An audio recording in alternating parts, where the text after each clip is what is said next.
After my husband died last year, you'd think the worst was over. I was 46, exhausted and grieving not just for the man I once loved, but for the ugly truth he'd left behind. 2 sons born from an affair. A betrayal that shattered everything my daughters and I believed about our family. My daughters were just 15 and 17, still kids themselves, and they were the ones who found out about the affair. They were the ones who told me they carried the guilt, like somehow their honesty had killed their father.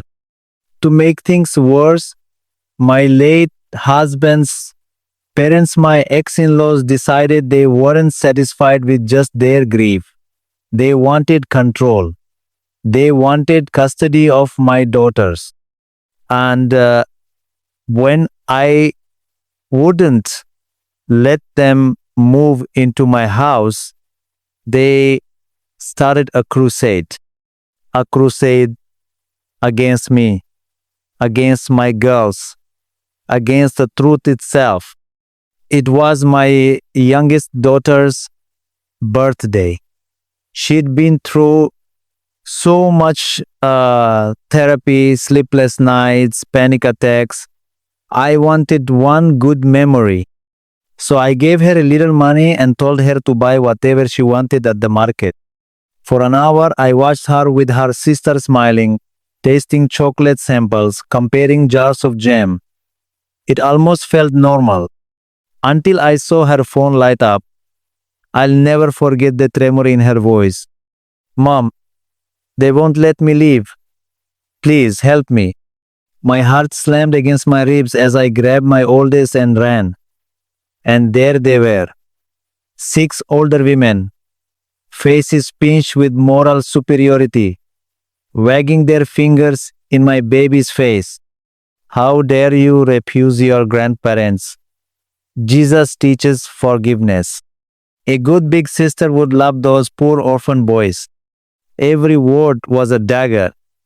My daughter's shoulders were hunched, tears streaming down her cheeks. She looked at me like she'd done something wrong. In that moment, something inside me snapped. I stepped between them and my child. My voice was cold enough to freeze the air. "You will never speak to my daughters again." One woman pursed her lips. "You're failing as a mother, a good Christian wife." "Barf," I said. "A good Christian wife?